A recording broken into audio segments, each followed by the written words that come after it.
Hey everybody, welcome back to the channel. My name's Ryan. Today we're diving into Sagamore Sherry Cask Finish. So this one gets a lot of acclaim. All right, a lot of people love this bottle, so much so that I've seen a lot of people make the recommendation that you start swapping this bottle in and Midwinter Night's Dram out. Because that's like, you know, a wine cask finished rye whiskey. Comes out every winter. People go crazy about it. Quality has sort of been on the decline this year. I think it came up a little bit, but the price has also been going up. You're gonna be paying around $200, $160 for a bottle of Midwinter Night's Dram. But this is not just released in the winter. You can get it year round. It's a sherry cask finish rye, and it is only, I think, $70 to $80 now, probably closer to the 80 range. It's sort of been climbing with, you know, the trend of prices of whiskey anyways, so it's not an outlier in that regard, but it's a pretty great value. I'm gonna pour it, and then we'll talk about it. This sample was generously sent in by Damn Thrice. Thank you so much, Thrice. You've been super generous. As that opens up, let's chat about it a little bit. So it is a 4-year minimum on the rye itself, and then the rye whiskey goes into a PX sherry cask, and it's not like a 2-month finish, not a 6-month finish. It's not a year finish, it's 18 months. It's a year and a half in a PX sherry cask. That's crazy.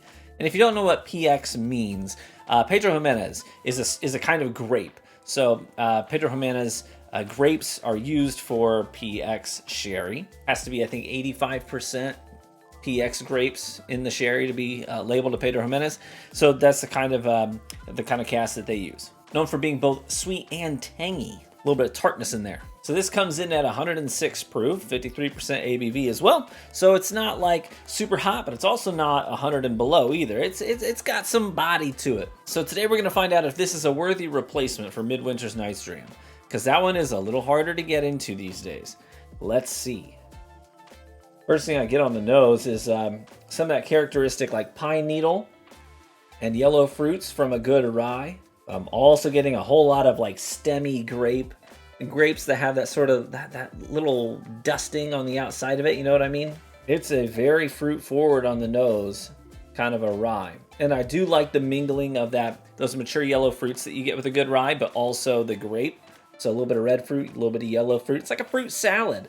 My wife's grandmother, whenever she shows up for family dinner, she makes fruit salad. It's just a bunch of fruits with pie filling in it. It reminds me of that on the nose.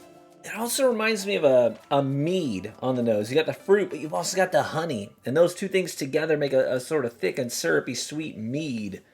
What a beautiful nose on this. All right, I'm anxious to try it. Cheers.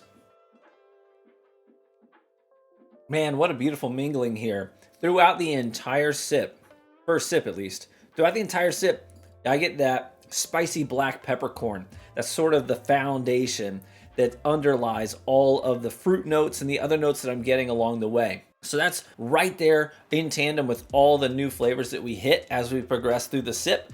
So black peppercorn on the bottom, but then up front, I get a lot of that grapey, fruity, red fruit flavors. And that sort of transitions into those honey and mead notes. The finish, you still cling onto that peppercorn, that black peppercorn spice, but it's also where the oak starts to settle in. Kind of this funky wine oak. It's like oak with a little bit of fruitiness to it. It's funny, the more I sit with it, the more I expected the fruit notes to sort of come to the forefront even more. I think it's actually the opposite. I think the more I sit with this, the more my palate is acclimating to the fruit and allowing just good rye to shine through. Pine, juniper, peppercorn. Not that the fruit goes away, it's definitely still there. But I think my palate is actually sort of attuning to the fruit and making that the baseline and letting the rye be the thing that sort of comes forward sip after sip. I definitely expected it to be the opposite, which is, I guess, peculiar, but not in a bad way, because I love a good rye. But the fruit's still there. The honey is especially still there. Beautiful sort of reddish mahogany color to it as well. I gotta say, I really like that sip. That's a very good bottle, especially at the $70 to $80 price point. I can't argue with that. Like, what a wonderful price point for something that is finished for over a year and a half in sherry casks. That seems like such a good deal, especially when you consider the competition, things like Midwinter's Night's Dram, which is pushing anywhere between $150 and $200 these days, depending on where you get it. My local guy tried to, at first, I went in there around Christmas time, and he was like, he pulled it out of the back room because I'm a regular, and he's like, hey, I'll give this to you for $200. I was like, that's like a $40 markup, man. He was like, I can't just give it away. I had to buy several cases of other crap I can't sell just to get this one bottle. So it's like, I understood it, but I wasn't going to pull the trigger for $200 on it. And then the last time I was in, he had it on the shelf. He still had not moved it, and it was priced at $300. I was like, you are dreaming. You're dreaming, my man. The only way he's moving that bottle is by lying to somebody who doesn't know anything about whiskey and be like, yo, this is highly allocated. You know, the stuff I had to go through to get that one bottle. Yeah, I mean, I might move this bottle today. If you don't pull the trigger on it, you'll never see it again. You know what I mean? And it's a shame how many conversations like that I've overheard. And I don't want to burn bridges with people, but I always want to like insert myself into those conversations and be like, hey, take what this guy's saying with a grain of salt. I had that at Total Wine last week. I was there just seeing what was around on delivery day. And one of the sales reps, this lady, comes in and she's like, you know, the guy says, hey, how can I help you? He says, or the lady says, I'm looking for something for my husband. He's always looking for Buffalo Trace stuff, which who isn't, right? But the sales rep was immediately like, oh, let me show you this product. It is brand new from Buffalo Trace, and it's called the Traveler, and this is an amazing bottle. What a steal, you know? And she was like, oh, Buffalo, you actually have Buffalo Trace. He said you wouldn't have any. I really just wanted to be like, hey, lady, just don't. But I don't know. I always feel weird about doing stuff like that. I feel like it's not my business. You know what I mean? Honestly, pretty misleading conversation too, because the sales rep was like, oh, it's totally from Buffalo Trace. And it's like, you and I both know they did not make that whiskey. That did not come from their stills. They bottled it, right? Anyways, neither here nor there.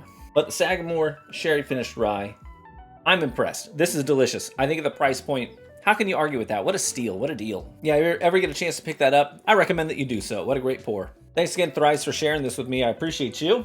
And a big shout out to my Patreon supporters for funding the bottles that we get to review here on the channel. You guys are rock stars. I really appreciate you and your support. Cheers, my friends. May you live richly and get better with age. And I look forward to catching you in the next one.